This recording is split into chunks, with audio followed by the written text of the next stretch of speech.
आत्मा और परमात्मा का मिलन संजोग डे 104। प्रेम का दिव्य समुद्र, प्रेम के अश्रु। क्योंकि जैसे ही इस प्रेम के समुद्र का नाम लेते हैं, सारी देव शक्तियां आसपास अनुभव होने लगती हैं। परम पूज्य गुरुदेव वंदे माँ की अहेतु की कृपा अनुभव होने लगती है। आत्मा का अध्ययन, स्वयं का अध्ययन, आत्मा की से इतनी निकटता शायद पहली बार ही अनुभव हुई। सारी ऋषि सत्ताओं का आशीर्वाद, सारे देवमंडल की उपस्थिति, उनका एहसास, ये अपने आप में ही इतना दिव्य पल हो जाता है कि अपने आप प्रेम अश्रु आने लग जाएंगे। जितना गहरा हम इस स्व के अध्ययन में, जितना गहरा हम इस आत्म तत्व के चिंतन में गुरु कृपा से शरणागति के भाव से उतरते चले जाएंगे, उतनी लेयर्स दूर होती चली जाएंगी, लेयर हटती चली जाएंगी। और जब सब कुछ हट जाएगा तो जो शेष है ना, वो प्रेम है। जब सब हट जाएगा तो जो दिव्यता शेष है, वो अकारण दिव्य प्रेम है, जिसके लिए हम अनंत जन्मों से भटक रहे हैं। और हमारे और इस प्रेम की ऊर्जा, ये प्रेम की ऊर्जा ही ईश्वर है। ईश्वर कुछ भी नहीं है। ईश्वर प्रेम का एक दिव्य शक्ति पुंज है, प्रेम का एक अलौकिक प्रकाश है। अकारण प्रेम जो बस है और है, जो ना दिया जा सकता ना लिया जा सकता, बस अनुभव किया जा सकता है। हमारे और इस प्रेम के बीच जो सबसे बड़ी बाधा है वो है भय। और हर भय के मूल में बसता है मृत्यु का भय, मोह, आसक्ति। और ये मोह आसक्ति की जड़ भी कहीं ना कहीं खोना है। किसी चीज को हम खो देंगे, किसी चीज की मृत्यु हो जाएगी, कोई चीज हमसे छूट जाएगी। फिर वो चाहे मेटेरियलिस्टिक हो, चाहे हमारे सगे संबंधी, हमारे रिश्तेदार हो, चाहे हमारे खुद की मृत्यु का भय हो कि हम नहीं रहे तो हमारे जाने के बाद हमारों का क्या होगा, अपनों का क्या होगा।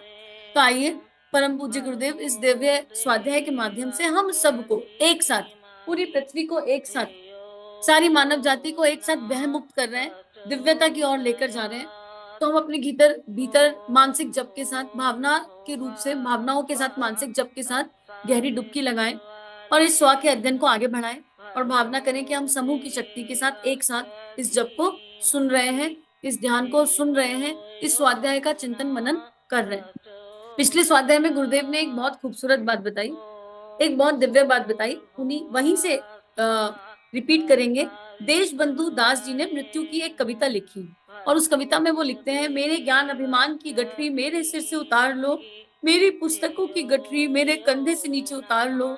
इस बोझ को उठाते उठाते अब मैं बहुत जीर्ण शीर्ण हो गया हूँ, मुझ में जान नहीं, मैं बहुत थक चुका हूँ। मेरे बोझ को उतार लो प्रभु, मेरे बोझ को उतार लो। अब वेद की आवश्यकता है ना वेदांत की चाह रही, अब तो सब कुछ भूल जाने दो, अब तो सब कुछ भूल जाने दो। अब मुझे वह आपका राज्य दिखाई दे रहा है प्रभु, मैं तुम्हारे कुंज के द्वार पर खड़ा हूँ, अपने निर्वाणोन्मुख दीपक को प्रज्वलित करने के लिए तेरे द्वार पर पड़ा हूँ। शरणागति शरणागति शरणागति, इतना दिव्य दिव्य भाव है। अब कहेंगे कि अगर सारा ज्ञान हटाना है, सारी किताबें हटानी है, तो पढ़ाई क्यों? अरे ये साधन है, पर इस साधन से चिपकने के लिए तो किसी ने नहीं कहा था ना। साध्य की ओर जाना है, हमें स्वाध्याय करना है, हमें चिंतन करना है, हमें सब जप तप अनुष्ठान सब कुछ करना है। पर ये सब साधन है जो साध्य की ओर ले जा रहे हैं, और हम इन साधनों से चिपक कर बैठ जाते हैं। हमारा जप, हमारा अनुष्ठान, हमारा ज्ञान, हमने कितना पढ़ लिया, हमको कितनी किताबों का ज्ञान हो गया, हमने कितना वेदांत ग्रहण कर लिया। देखो, दो दो ऊर्जा है, एक हम पढ़ रहे हैं और एक कोई हमें पढ़ा रहा है, अंतर हो गया। जब हम पढ़ रहे हैं तो इसमें हम छुप कर बैठा है, मैंने कितनी किताबें पढ़ ली, मैंने कितने वाग में पढ़ लिए, मैंने कितना ज्ञान अर्जित कर लिया। एक मेरे भगवान ने मुझे कितना अनुभव करवा दिया। जब वो अनुभव करवाता है, जब वो पढ़ाता है, तो वो अनुभव अनुभूति बनकर जीवन में उतर जाता है। और जब हम पढ़ते हैं तो वो केवल बुद्धि में रह जाता है, वो कारण शरीर पर जा ही नहीं पाता, उन भावनाओं पर जा ही नहीं पाता, उन पढ़तों को हटा ही नहीं पाता। तो इसलिए स्वाध्याय और सत्संग की वैल्यू और महिमा है। हमेशा दैवीय लोगों को, दैवीय संतों को सुनो, हमेशा स्व का अध्ययन करो। कुछ भी पढ़े तो ये भाव करके पढ़े कि हम गुरुकुल में बैठे हैं और देव शक्तियां हमको पढ़ा रही हैं, हमारे कारण शरीर की स्वाध्याय के साथ साथ सफाई हो रही है। हम ज्ञान अर्जन के लिए नहीं पढ़ रहे हैं कि हमने बहुत सारा पढ़ लिया, अब हम लोगों को बताएंगे, व्याख्यान करेंगे। इस ऊर्जा से ना पढ़े, कुछ भी पढ़े, पढ़ना बहुत आवश्यक है, लेकिन फिर इस पढ़ने से चिपके ना। गुरुदेव लिखते हैं जन्म शताब्दी में कि स्वाध्याय का भी व्यसन हो जाता है। व्यसन किसी भी चीज का बुरा है, व्यसन किसी भी चीज का बुरा है। स्वाध्याय का भी, जप का भी, अनुष्ठान का भी, इनका भी अहंकार हो जाता है कि हमने कितना कर लिया, हम तो बहुत करते हैं। मान लो हम रोज 21 माला करते हैं, हमारे सामने कोई 5 माला वाला आए तो हम एक सुपीरियरिटी फील करने लगते हैं। हम गुरुदेव से 20 साल से जुड़े हैं या किसी संस्था से 40 साल से जुड़े हैं, कोई दिखाई दे गया जो अभी अभी नया आया है, तो हम अपने आप को उससे सुपीरियर मानने लगते हैं। अरे तुम क्या जानो, हम तो 20 साल से जुड़े हैं, 40 साल से जुड़े हैं, हमने देखी सामने वाले के पिछले जन्मों की यात्रा, हमको पता है कि गुरुदेव का प्रेम कितने जन्मों से उस आत्मा पर है। और फिर ग्राफ देख लो ना, 40 साल से जुड़ के क्या हासिल हुआ, सामने वाला 1 साल जुड़ के तुम्हारे सामने आके बैठा है और तुमसे बात कर रहा है गुरु की और गुरु की दिव्यता की, तो किसका ग्राफ ऊपर हुआ? जो उसने 1 साल में हासिल कर लिया, तुम 40 और 20 में भी नहीं कर पाए, तो ध्यान से देखोगे तो उसके चरणों में गिरना पड़ जाएगा। तो इन काउंट्स में उलझ जाते हैं, इन काउंट्स में आकर बैठ जाते हैं। अरे हमने तो जीवन भर किया, हम तो कब से कर रहे हैं, ये तो अभी के जुड़े हैं। अरे अभी के जुड़े नहीं है, हम देह नहीं है और देह की यात्रा नहीं है, आत्म तत्व की यात्रा है। इसलिए इस कंपैरिजन से पूर्ण रूपेण बाहर आना पड़ेगा। फिर कल के स्वाध्याय में गुरुदेव ने कई सारे सिद्ध संतों के एग्जाम्पल दिए और बताया कि उन्होंने मृत्यु को कितना खूबसूरत बताया। गुरुदेव ने भगवान बुद्ध का एग्जाम्पल दिया, गुरुदेव ने ऋषि संतों का एग्जाम्पल दिया, चैतन्य महाप्रभु का एग्जाम्पल दिया और बताया कि जिसने उस दिव्यता को जिया वो मृत्यु के समय छटपटाया नहीं, वो मृत्यु के समय एकदम प्रसन्न रहा, क्योंकि प्रेमी अपने प्रियतम से जाकर मिला। मृत्यु का वो एक क्षण आत्मा का परमात्मा से मिलन संजोग है और वो कुछ ही देर के लिए अनुभव होगा, ये ध्यान रखने योग्य है, क्योंकि उसके बाद तो मिल गई। बूंद जब समुद्र में प्रवेश करी तो जिस पल सब प्रवेश करती है ना, वो जो मिलन का पॉइंट है कि बूंद समुद्र से जुड़ी, बस वो एक अनुभव अनुभूति है जब लगेगा कि हाँ हमारा ईश्वर हमें मिला। उसके बाद तो गए, विलय हो गए, फिर तो एक हो गए, फिर कुछ नहीं पता। लेकिन इस अनुभव के लिए तरसते हैं, तड़पते हैं। और गुरुदेव हमें मृत्यु के भय से क्यों निकाल रहे हैं? क्योंकि गुरुदेव चाह रहे हैं कि हम जीते जी इस अनुभव को जी लें। मरने के बाद का क्या पता किसने क्या किया, हम जीते जी इस अनुभव को पूर्ण रूपेण जी लें कि अगर माँ रूपी मृत्यु, मित्र रूपी मृत्यु अभी इसी क्षण आकर सामने खड़ी हो जाए तो मुस्कुरा कर कहें, आ गई तुम माँ, बाहें फैलाए हम तुम्हारे पास आ रहे हैं, बाहें फैलाए हम तुम्हारे पास आ रहे हैं, शरणागति के साथ तुम्हारे पास आ रहे हैं। और दोबारा भी बस गुरु सानिध्य में जन्म हो, जब हो और कब हो पता नहीं, जब गुरु चाहे तब हो। कोई इच्छा उस पल ना हो, कोई भाव उस पल ना हो, कोई लोकेशना उस पल ना हो, कोई मोह आसक्ति ना हो। ऐसा ना हो कि मृत्यु रूपी माँ दिव्य प्रकाश के साथ आई और हम कह रहे हो, अरे तुम आ गई, अभी तो हमारा ये काम अधूरा पड़ा है, अभी तुम्हारे बच्चों की जिम्मेदारी पूरी नहीं हुई, अभी तो ऑफिस में ऐसा चल रहा है, अभी तो यहाँ वैसा चल रहा है। ऐसा ना हो जाए कि हम ये सब बातें करते रह जाएं, और ये सब बातें करते रह गए तो फिर पछताने के सिवा कुछ हाथ नहीं रह जाएगा। अब गुरुदेव इसी को कह रहे हैं कि मृत्यु के अवसर पर इसको ध्यान से विजुलाइज करने की आवश्यकता है, ये ध्यान है। मृत्यु के अवसर पर मनुष्य की स्मृति बहुत साफ हो जाती है, समय और पक्ष विपक्ष की स्मृति बहुत साफ हो जाती है। उस समय जीवन भर के कर्म घटनाएं सिनेमा वाली दृश्यावली की तरह एक एक कर कर स्मृति पटल पर आने लगती है। जब गुरुदेव यहाँ लिख रहे हैं ना, पक्ष और विपक्ष की स्मृति साफ हो जाती है, इसका मतलब हमने जिस इंसान को जीवन भर गलत माना अपनी धारणाओं के चलते, उसकी भावनाएं तो हमें कभी पता ही नहीं चली। मृत्यु के समय हमें उसकी भावनाएं दिखने लगती हैं और जब उसकी भावनाएं सामने आती हैं तो समझ में आता है अरे वो तो गलत था ही नहीं, उसकी इंटेंशन तो कभी गलत थी नहीं। हमने अपनी बुद्धि के आधार पर धारणा कर ली और उस धारणा के चक्कर में उस इंसान को गलत सही मान लिया, और वो पीड़ा बहुत असहनीय होगी। इसलिए गुरुदेव लगातार कह रहे हैं, धारणाओं से पूरी तरह मुक्त हो जाओ, किसी को जज मत करो, क्योंकि तुमको किसी का अंतःकरण नहीं पता। हम आवरण से अंतःकरण को जांचने की कोशिश करते हैं। भाई माँ सीता के साथ हो गया तो हम लोगों को तो कितनी चौकीदारी की जरूरत है। रावण आए, राक्षस आवरण से ब्राह्मण बनकर आ गए, हालांकि वो लीला थी, वो लीला खेलनी ही थी और वो लीला में ऐसा हो गया, लेकिन एक एग्जाम्पल भी तो सेट हो गया। यहाँ पर एक दिव्य एग्जाम्पल, हनुमान जी को कालनेमी ने एक बार फंसा लिया, आ गया, आवरण से तो ब्राह्मण दिख रहा था, अंतःकरण क्या था? तो हम अपने आवरण को चेक करें। हम आवरण से साधक दिख रहे हैं, हम आवरण से गुरु जी के बच्चे दिख रहे हैं, हम आवरण से XYZ संस्था से जुड़े हुए हैं, अंतःकरण क्या है? अंतःकरण में कहीं कालनेमी तो नहीं छुप कर बैठा, अंतःकरण में कहीं राक्षस तो छुप कर नहीं बैठा जो दूसरों के बारे में अनुचित सोचता है, जो ईर्ष्या करता है, जो विकारों से ग्रसित है। अपने भीतर ही अपना कालनेमी छुप कर बैठा हुआ है। तो हम वो चेक कर ले कि अपने आवरण को केवल मात्र ना देखें, अपने अंतःकरण में झांके। पर दूसरों के अंतःकरण में झांकने से फुर्सत मिलेगी तभी तो हो पाएगा। अभी पहले दूसरों की कॉपी जांच ले, उसी में इतना समय निकल जाता है, इसने ऐसा क्यों किया, उसने वैसा क्यों किया। तो गुरुदेव कह रहे हैं अगर ये सब किया, पूरा जीवन दूसरों की कॉपी जांचते जांचते निकल गया, तो मृत्यु के समय जब पक्ष और विपक्ष की स्मृति बहुत साफ होगी तब बहुत पीड़ा होगी कि हे प्रभु, हमने उसको गलत क्यों समझा, वो आत्मा तो दिव्य थी, वो तो हमारा हित ही कर रही थी। उसका तो जन्म ही इस उद्देश्य से हुआ था कि हमारे विकास में हमारा योगदान कर सके। उस समय बहुत पीड़ा होगी, बहुत अश्रु गिरेंगे, लेकिन कुछ हो ना पाएगा, क्योंकि कर्मों की साइकिल तो बन चुकी होगी, कर्मों की खेती तो कर चुके होंगे। सिनेमा के जैसे पूरा जीवन सामने आने लगेगा। अब जिसने जीवन का सही सही उपयोग किया, उसे मौत के समय शांति मिलेगी। ये सही उपयोग भावनाओं से है। ये नहीं कि हमने जीवन भर बहुत दान दिया, बहुत दान पुण्य किया, और वो दान पुण्य हमने किया तो लोकेशना के भाव से था, नेम एंड फेम के, तो वो दान पुण्य काम नहीं आने वाला। आप कितने भी बड़ी दानी महात्मा हो, अगर आपने उसको लोकेशना के भाव से किया, नेम एंड फेम के भाव से किया, तो वो कुछ काम नहीं आने वाला। लेकिन अगर भावनाओं से कहीं 1 रुपया भी दिया ना, भावनाओं से किसी को एक फूल भी दे दिया ना, प्रेम से, भावनाओं के आधार पर किसी को दिल से गले भी लगा लिया, तो समझ लो वो ऊर्जा उस समय दिखाई देगी, तो उसकी दिव्यता बहुत ज्यादा होगी।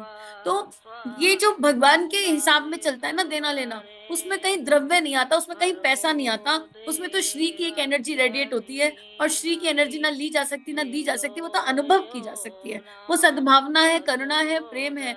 हम उतना करें अपने लिए या किसी के लिए जिसको करके हमको अहंकार ना हो, जिसको करके हम भूल सके। हम तो किसी के लिए थोड़ा सा कर देते हैं, तो हम उसको आजीवन याद रखते हैं। अरे हमारा वो रिश्तेदार हॉस्पिटल में था, हम उसके साथ हॉस्पिटल में 10 दिन रहे, हमने उसकी सेवा करी। तो आपको सेवा का सौभाग्य मिला, आप 10 लोगों को इसको बता क्यों रहे हो? और पूरे जीवन उसको याद कर रहे हो कि हमने तो उनकी बहुत सेवा करी, वो हॉस्पिटल में थे, और फिर कभी तुम्हें जरूरत पड़ गई और मजबूरी वश वो नहीं आ पाए, तो तुमने खो दिया। ले, हमने तो इनके लिए इतना किया, और ये हमारी शक्ल देखने भी नहीं आई। हमने जानने का प्रयास नहीं किया, और जब किया था तो हिसाब किताब के लिए किया था क्या, कि आज इनका कर रहे हैं, कल को हमें जरूरत पड़ी तो ये हमारा करेंगे। हम तो इस ऊर्जा से चल रहे हैं इस संसार में, इस देह भाव में। तो हमें इन सारी ऊर्जाओं को छोड़ना पड़ेगा, इनको त्यागना पड़ेगा, इनसे बाहर आना पड़ेगा। और गुरुदेव रास्ता दिखा रहे हैं, कैसे आना है ये तो पूछने की आवश्यकता नहीं है, गुरुदेव कंटिन्यू रास्ता दिखा रहे हैं। अब अपने जीवन की सिनेमा को साथ साथ देख लो। मान लो ये हमारा वो पल है जहाँ गुरु कृपा से हम देह में रहकर भी एक ऐसा ध्यान कर रहे हैं कि हमारे पूरे जीवन की स्मृति हमारे सामने आ गई। उस स्मृति में हमने क्या किया, कारण शरीर बिल्कुल सामने दिखाई दे रहा है। हमने कब क्या किया, हमने आवरण से क्या किया, हमारी इंटेंशंस क्या थी। जहां जहां ये समझ में आ जाए कि आवरण से तो बड़ा अच्छा काम किया पर इंटेंशन प्योर नहीं थी, वहां वहां पर सॉरी डालो, वहां वहां पर थैंक यू डालो, वहां क्षमा मांगो उन लोगों से, उन लोगों से क्षमा मांग लो। स्वाध्याय के साथ साथ इस ध्यान को करते चलेंगे। हमारी लाइफ रिव्यू है, हम चाहे 20 की उम्र में सुन रहे हो, चाहे 40 की उम्र में, चाहे 70 की उम्र में, चाहे 80 की उम्र में, चाहे 100 की उम्र में, पूरी लाइफ रिव्यू इसी पल में हो जाएगी, जब हम गहराई से शरणागति के भाव से देव शक्तियों के सानिध्य में इस ध्यान को करेंगे। हमारा जीवन सिनेमा के जैसे साथ साथ चलने लगा। अब गुरुदेव लिख रहे हैं, अपने जीवन को चेक कर लो। अगर तुमने सब कुछ सही किया, तो तुमको इसी पल अनंत शांति का अनुभव हो जाएगा, इसी पल अनंत संतोष हो जाएगा। लेकिन अगर तुमने अनुचित किया, तो तुम्हारे भीतर एक घुटन हो जाएगी। तुम व्यर्थ में ही अपने जीवन को लुटा हुआ सा अनुभव करोगे। जिन्होंने अपने जीवन का दुरुपयोग किया, जीवन के किसी क्षण का दुरुपयोग किया, जीवन के किसी समय का दुरुपयोग किया, कुछ ऐसा किया जो करने योग्य नहीं था, भावनाओं के आधार पर, उनको बहुत पश्चाताप होगा, असंतोष की आग में जलना पड़ेगा। और अगर ये असंतोष, ये पश्चाताप अंदर आ रहा है, तो हमारा सौभाग्य ये है कि हमें जीते जी ये देखने को मिल गया, और हम इसका प्रायश्चित कर सकते हैं। हमें जीते जी मिल रहा है, तो प्रायश्चित करने का सुनहरा अवसर अभी के अभी प्राप्त हो रहा है। गुरुदेव कह रहे हैं आगे, इस तरह के लोग मरते समय बहुत बड़ी मानसिक यातना, कष्ट का अनुभव करते हैं, मरने में बहुत लंबा समय लेते हैं। इस तरह जो लोग मरने से पहले ही अपने आप को मृत्यु के लिए तैयार ना करके पदार्थों के गोरख धंधे में, संग्रह आदि में लगे रहते हैं, उन्हें अपना सब कुछ जुटाया हुआ सामान सब छोड़ना पड़ता है, खाली हाथ जाना पड़ता है, तो बड़ा मानसिक कष्ट होने लगता है। संसार और यहाँ के वस्तु पदार्थों में उनकी आसक्ति उन्हें बड़ा कष्ट देती है। हम कितना भी कह लें हमें संसार से कोई आसक्ति नहीं है, आज हम एक छत के नीचे बैठे हैं, घरों में पंखे लगे हैं, फैन लगे हैं, किसी के यहाँ एसी लगा है, किसी के यहाँ डबल एसी लगा है। अब इमेजिन कर लो कि गुरुदेव ने एक ऐसी व्यवस्था दे दी जहां पर परिवाचक की जिंदगी जीनी है, सर पर छत नहीं है, कोई एसी नहीं है, कोई फैसिलिटी नहीं है, ये स्मार्टफोन भी खत्म हो गया, कुछ भी नहीं है, बस अपना इष्ट और हम है। तो क्या हम सुकून से रहेंगे? क्या हम इन मेटेरियलिस्टिक चीजों को याद करेंगे? अपने गाड़ी, घर, बैंक बैलेंस को याद करेंगे? उसके बिना रह पाना संभव होगा क्या? केवल अपनी कॉपी जांचने की आवश्यकता है। हमें लगता है कि हमने सारा संग्रह का भाव छोड़ दिया। आज अगर अपनी नौकरी छूट जाए, अपने घर परिवार में किसी की नौकरी छूट जाए, और वो नौकरी 2 4 5 महीने ना लगे, भगवान ना करे किसी के साथ ऐसा हो, तो बस कांग्या भगवान, भगवान से लॉलीपॉप टॉफी मांगेंगे, हे भगवान नौकरी लगवा दो, हे भगवान नौकरी लगवा दो, हे भगवान ना हो पा रहा है, अब तो नौकरी की बहुत जरूरत है। देख के देखो, जो आया उसे स्वीकार नहीं कर पाए। यहाँ पर ये नहीं कहा जा रहा कि अभ्यास नहीं करना, प्रयास नहीं करना, एफर्ट नहीं डालने, एफर्ट डालने हैं। अरे स्वावलंबन बहुत खूबसूरत शक्ति है, उस स्वावलंबन के लिए पूर्ण प्रयास करना है, लेकिन उस प्रयास में याचक नहीं बनना है, उस प्रयास में कटोरा लेके खड़ा नहीं होना है, परिणाम का भय नहीं करना है। अगर प्रतिभा है और अगर श्रद्धा विश्वास है तो यकीन करो कि ये जो समय आया है ये हमारे श्रेष्ठतम के लिए आया है, ये हमारे अच्छे के लिए आया है, और आगे भी कुछ बहुत अच्छा है। तो हम अपने इस पल को पूरी शक्ति के साथ जिएंगे, अपना अभ्यास प्रयास करेंगे, पर मुस्कुराते हुए करेंगे, हंसते हुए करेंगे, खिलखिलाते हुए करेंगे, और जो हमारे लिए श्रेष्ठ है, जो हमारे लिए सर्वोच्च है, हमारे सर्वोच्च हित में है, वो हमें मिल ही जाएगा, अपने आप मिल जाएगा। लेकिन हम घबरा जाते हैं और घबरा के प्रार्थना की एनर्जी को याचना की एनर्जी पे शिफ्ट कर देते हैं। गुरुदेव ने पहले प्रार्थना और याचना का अंतर समझाया, तो हम ये समझ लें कि हम याचक कब बनते हैं, जब हम घबरा जाते हैं भय से। भय तो याचना करवाता है, any type of fear, any type of fear कोई भी हो। और भय के मूल में फिर वही होता है, आसक्ति, मोह, संग्रह के भाव। गुरुदेव हमें उन सारे संग्रह से दूर करना चाह रहे हैं।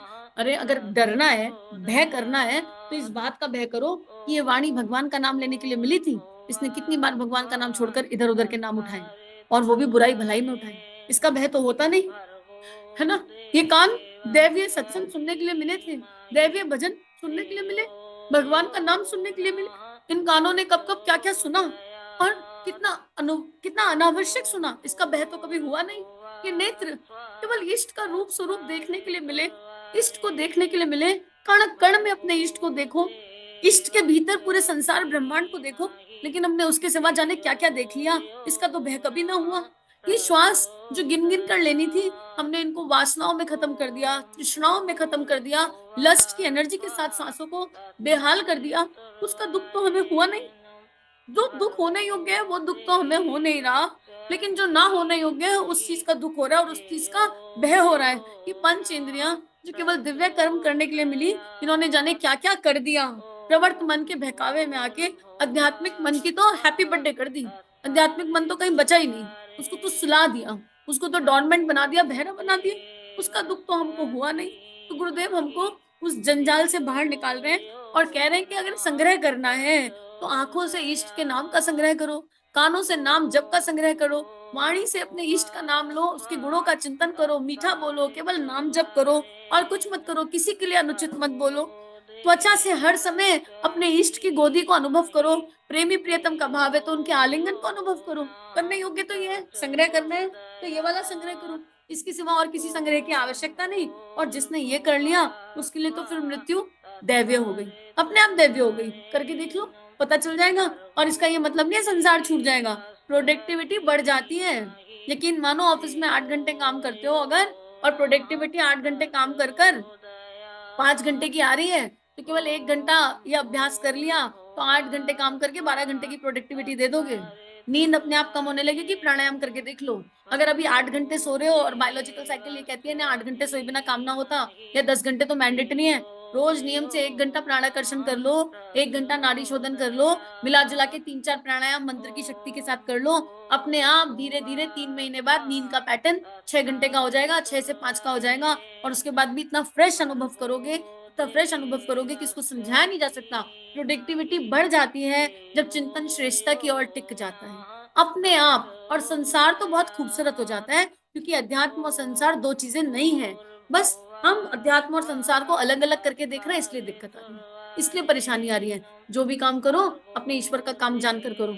हर काम की ओनरशिप तो हमने ली, ओनरशिप लेते ही वो भगवान छूट गए, ओनरशिप लेते ही गाड़ी गड़बड़ हो गई। हम कर रहे हैं इसे बाहर आ जाओ, हम कर रहे हैं, पर क्या कर रहे हैं, नौकरी कर रहे हैं। किसकी नौकरी कर रहे हैं, उस परमात्मा की नौकरी कर रहे हैं। अरे पूरी प्रकृति भगवान की नौकरी कर रही है, पेड़ किसकी नौकरी कर रहे हैं, उस ईश्वर की नौकरी कर रहे हैं, हवा किसकी नौकरी कर रही है, सारे पंचतत्व नौकरी तो कर रहे हैं। हमको नौकरी करने में क्या दिक्कत है, हमको बॉस की नौकरी करने में बड़ा मजा आता है, पर ईश्वर की नौकरी करने में हमें बड़ी दिक्कत है, ईश्वर की नौकरी नहीं करना चाहते हम। तो गुरुदेव हमें इन सारे कष्टों से मुक्ति दे रहे हैं और कह रहे हैं कि संसार और यहाँ की पदार्थ वस्तुओं से, उनकी आसक्तियों से बाहर आ जाओ, ये बहुत कष्ट देंगी। जीवन एक कहानी है, मृत्यु उसका परिणाम है। जीवन एक प्रश्न है तो मृत्यु उसका उत्तर है। जीवन एक कहानी है, मृत्यु उसका परिणाम है। मतलब जन्म हुआ है तो मृत्यु होगी होगी, परिणाम है। अगर परिणाम ही चाहिए ना, कर्म का फल ढूंढ रहे हो, तो कुछ ना भी दैवीय कर्म कर लो, मृत्यु तो आएगी। कोई कर्म ऐसा नहीं है जो मृत्यु से बचा सके। और अगर जीवन एक प्रश्न है तो मृत्यु उसका उत्तर है। जीवन एक यात्रा है तो मृत्यु सांझ है। दोनों का अनन्य साथ है। लेकिन गौरवपूर्ण मृत्यु प्राप्त करना जीवन की सफलता का प्रमाण है। और जीवन भर तैयारी करने पर ही है गौरवपूर्ण मृत्यु मिलती है। तो हमारे स्मृति मटल पर हमारा पूरा जीवन घूम गया। अब अपने आप को उत्तर दे दो, मृत्यु इस पर आए तो गौरवपूर्ण होगी कि नहीं होगी, आनंदपूर्ण होगी कि नहीं होगी, या कोई पछतावा शेष है?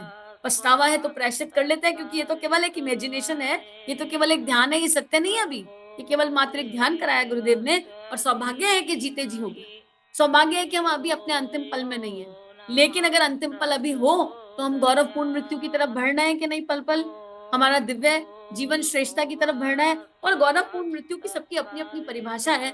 हमारी परिभाषा तो इतनी है कि मृत्यु के समय गुरुदेव माता जी दिखाई दे गए, वो देव शक्तियां गोदी में लेने के लिए आ गई।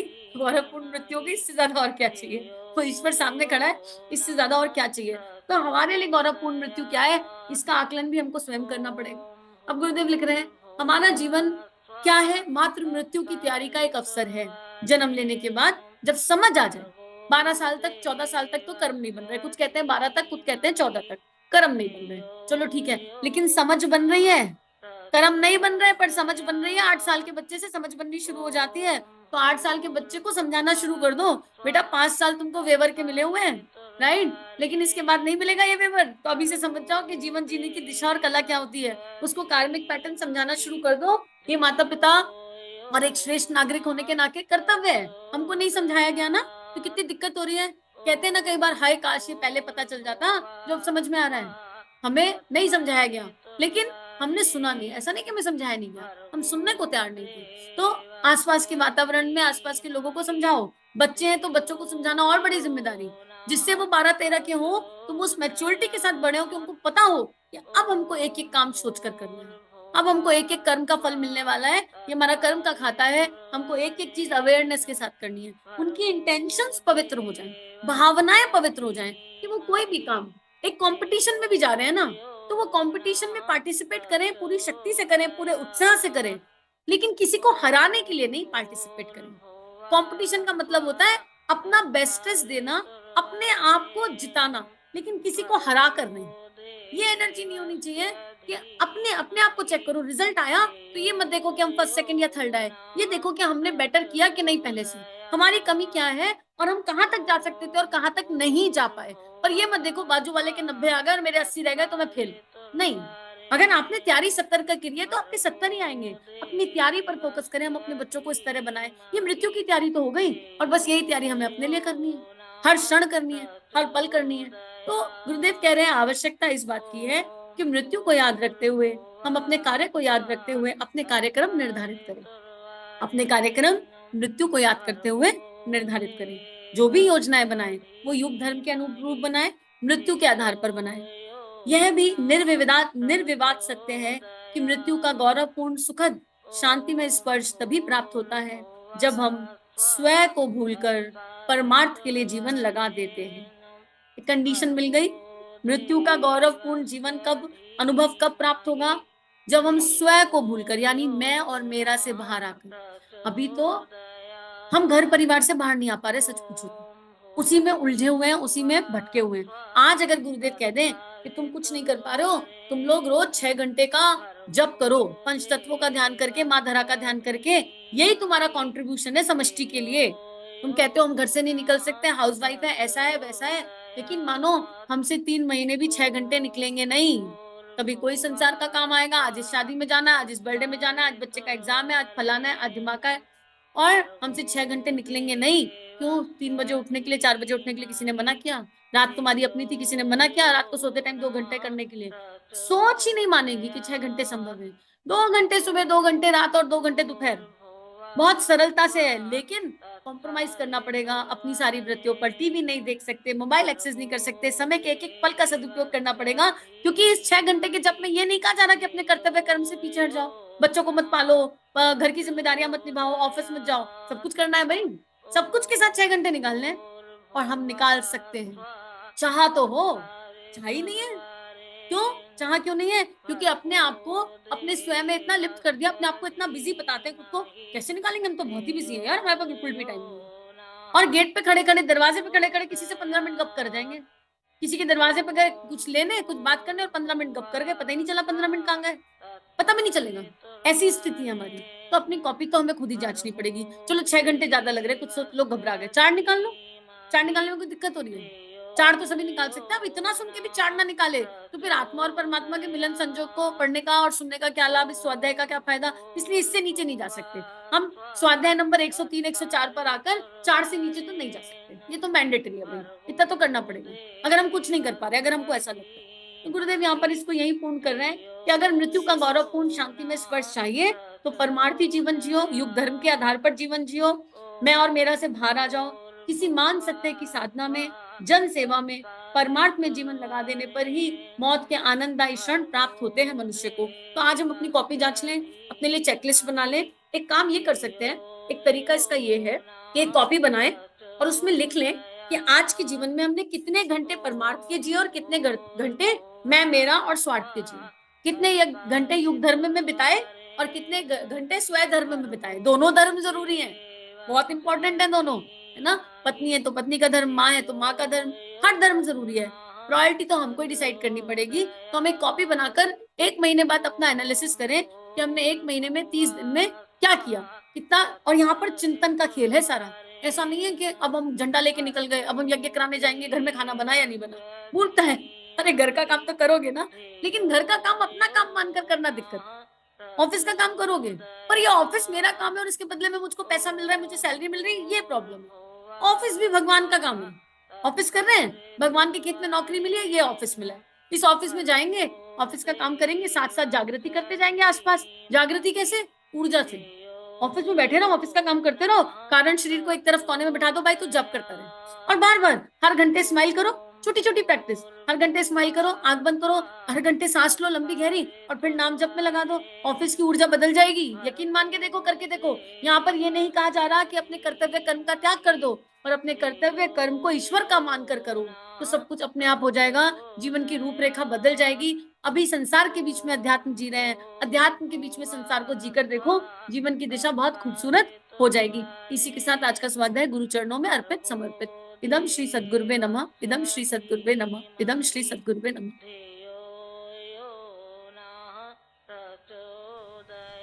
हमारे YouTube चैनल को सब्सक्राइब कीजिए और बेल आइकन पर क्लिक कीजिए ताकि आने वाली सभी वीडियो की नोटिफिकेशन आपको मिलती रहे। आप सभी को बहुत बहुत थैंक यू।